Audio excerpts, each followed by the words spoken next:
Bonjour Olivier. Bonjour. Alors c'est une très bonne nouvelle, vous êtes parmi les présélectionnés aux Awards de l'inclusion économique. Donc on va vous écouter. Vous êtes dans une catégorie spécifique et quelle est cette initiative que vous avez soumise à ce concours? Alors, merci beaucoup déjà de me donner l'opportunité de parler aujourd'hui de Samsung. On est une grande entreprise mondiale. On est plus de 400 000 collaborateurs dans le monde et du coup, les sujets de l'inclusion ou de la diversité, c'est vraiment dans l'ADN de l'entreprise parce qu'on est présent dans plein de pays et on a ces deux cultures majeures, en tout cas pour nous, Samsung France, les Français, les Coréens. Donc, la mixité, la diversité, c'est déjà un fondement. Ce que je voulais vous dire, c'est que les projets, les processus et les enjeux d'INI sont totalement inclus dans tous nos projets RH. Ce n'est pas une stratégie à part, ce n'est pas un département à part qui s'occupe de ces sujets-là. C'est totalement imbriqué dans les sujets du quotidien des ressources humaines, comme le recrutement, comme la formation, comme la mobilité, comme l'équité, l'égalité. Voilà, donc c'est ce que je veux partager avec vous, c'est que vraiment c'est notre ADN et c'est imbriqué au quotidien. D'accord, donc ça a été en fait un choix stratégique de mettre la diversité et l'inclusion au cœur des stratégies de l'entreprise. Et comment vous avez œuvré? Quelles sont les initiatives que vous avez mis en place pour pouvoir alimenter toute cette réflexion? Alors, c'est une stratégie, c'est une stratégie évidemment parce que ce n'est pas juste le constat de cette grande entreprise qui a à cœur de travailler sur ces sujets, c'est aussi des choix. Et aujourd'hui, il y a quelques chiffres que je pourrais partager avec vous, hein, qui sont pour moi assez représentatifs de ce qu'on a mis en place. Plus de 50% des collaborateurs chez Samsung France vivent dans des communes qui comptent au moins un quartier prioritaire. Donc c'est quand même assez intéressant à regarder. Et on a plus de 30% des collaborateurs de Samsung France qui vivent dans le 93. Parce qu'on a fait le choix de s'installer à Saint-Ouen, qui est dans le 93. C'est un vrai choix. On aurait pu s'installer dans d'autres communes ou à Paris. On a fait le choix de rester. On était avant à Saint-Denis. On est resté dans le 93 à Saint-Ouen. Quand vous me parlez de décisions stratégiques, on met l'accent, et ça c'est bien là qu'une direction peut permettre de faire changer les choses, c'est qu'on s'est dit accélérons, et aujourd'hui on a 60% des personnes qu'on recrute qui viennent de communes comptant au moins un quartier prioritaire. Donc on continue dans cette voie-là. Ça, c'est un exemple sur le recrutement qui est un des fondements de notre politique.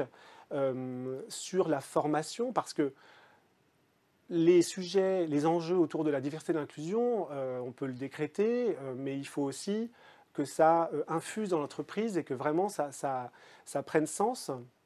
Et donc, toutes les équipes RH sont formées tous les ans sur ces enjeux-là, hein, depuis plusieurs années. Toutes les équipes RH du monde entier d'ailleurs. Et nous, chez Samsung France, on forme tous les nouveaux embauchés sur les sujets diversité et inclusion, sur le multiculturel et sur l'interculturel entre la France et la Corée. Donc certes, c'est la France et la Corée, mais c'est pour vous faire comprendre que pour nous, tout ça, c'est très naturel et normal.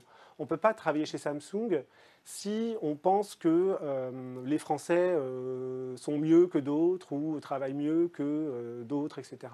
On est forcément, pour réussir chez nous et pour s'épanouir, dans cette vision globale de on est tous ensemble réunis, on travaille tous ensemble.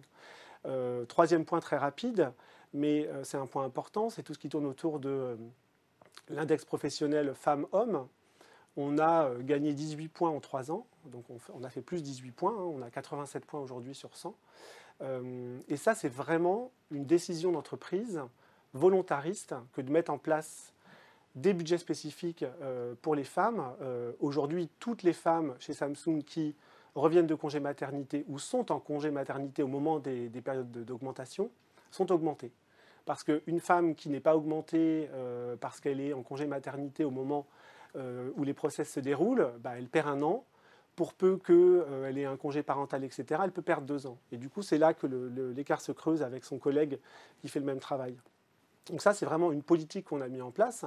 Et là, par exemple, dans les dernières augmentations, quand on regarde, on a finalement mieux augmenté ou plus augmenté les femmes promues que les hommes. C'est 1,3 le pourcentage. Mais pour vous dire que, et ça, c'est vraiment issu d'une volonté, d'une politique. Dernière chose, parce que la diversité et l'inclusion, là, je vous parle de process RH et je vous parle de ce qu'on fait dans l'entreprise, mais c'est aussi un engagement d'entreprise, c'est aussi un engagement sociétal. Et donc, nous, on est à Saint-Ouen. On a un partenariat avec la mairie et on fait venir des jeunes troisièmes au moment du stage de découverte chez nous dans l'entreprise pendant une semaine. C'est le stage de troisième, ils découvrent tous les métiers.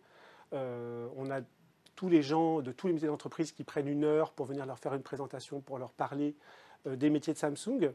Et les témoignages de ces jeunes, c'est on ne savait pas que ces métiers existent et surtout, si vous n'aviez pas eu cette envie de nous accueillir, on n'aurait pas découvert Samsung. Certains disent, moi je ne connaissais pas vraiment les grandes entreprises.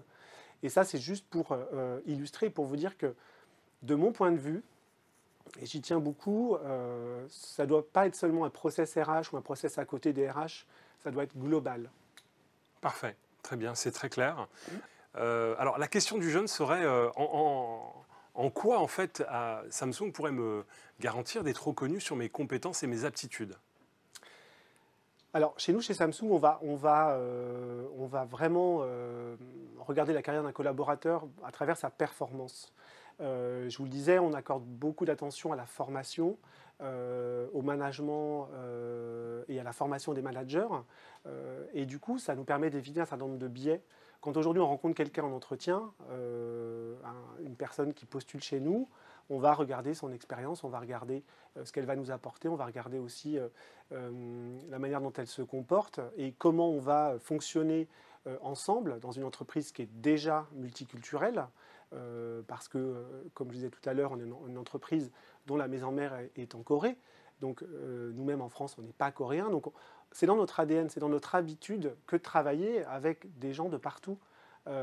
Et donc, le fait de former tous les ans les équipes RH, les recruteurs, les managers, ça évite un certain nombre de biais et ça permet vraiment d'envisager les gens quand on les recrute au bout d'1 an, quand on confirme leur période d'essai avant 1 an, quand on envisage leur carrière, de focaliser uniquement sur leurs compétences et ce qu'ils apportent à l'entreprise, sans autres critères qui viendraient parasiter des prises de décision.